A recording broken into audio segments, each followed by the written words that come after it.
Bonjour. Marche de l'opposition, Karim Wade affole la République, titre Réumi Quotidien. Ce journal indique à sa page 5 que tous les synonymes de la panique décrivent l'état moral des tenants de la République.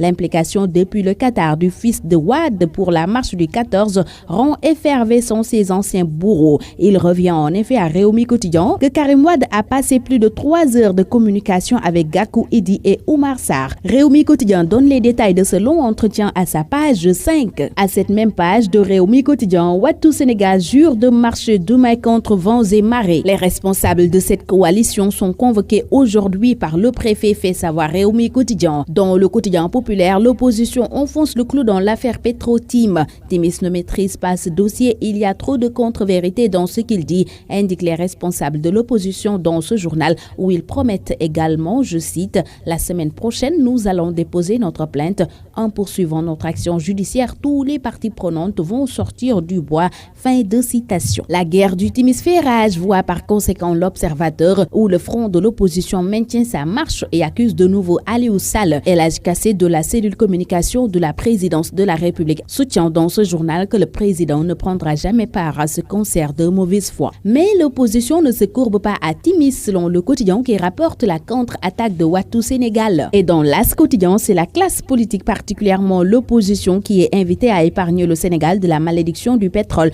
en se gardant de faire des déclarations sur le pétrole et le gaz qui pourraient enflammer le pays. L'appel est du ministre de la Justice, Maître Sidiki Kaba, qui inaugurait la boulangerie du camp pénal. Plutôt que d'embraser le pays, le ministre rassure que le pétrole servira à booster le développement en assurant la formation des jeunes. Le garde des Sceaux annonce également dans ce journal que le droit sera dit suite à la plainte de Franck Timis. Valse de plainte devant les tribunaux, la justice un purgatoire politique est le titre de l'analyste de Réumi Quotidien. Hassan Somb est à lire à la page 4 de ce journal. Pendant ce temps, Libération révèle que pour réaliser son projet immobilier à milliards sur la corniche est de Dakar, l'ancien premier ministre Abdoul Mbaye s'est caché derrière une société boîte à lettres, la société civile particulière SCP Ekum, créée le 18 septembre 2014. 2 mois après sa création, elle a levé 1,9 milliard à la BHS, censée financer l'habitat social que Abdoul Mbaye a eu à diriger, indique ce quotidien qui note que domicilié à la SICAP Amitié 3,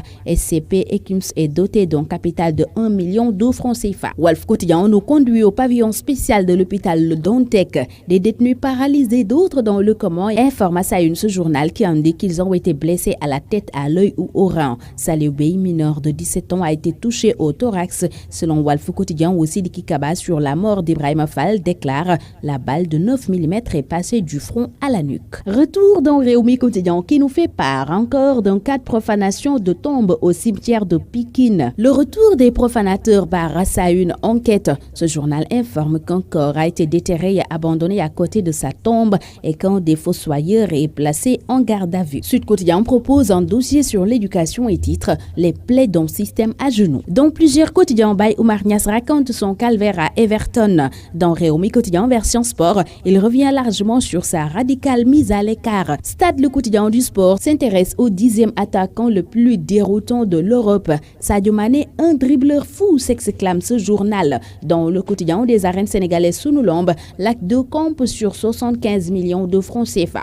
Ce journal nous fait part du blocage sur les négociations de son combat contre Modou Lo. Dans ce journal, on explique pourquoi Pape Amadou Fall refuse de payer 75 millions à l'acte 2. Sunulombe note par ailleurs que Modou Lo est à Dakar depuis hier. Bonne lecture à tous.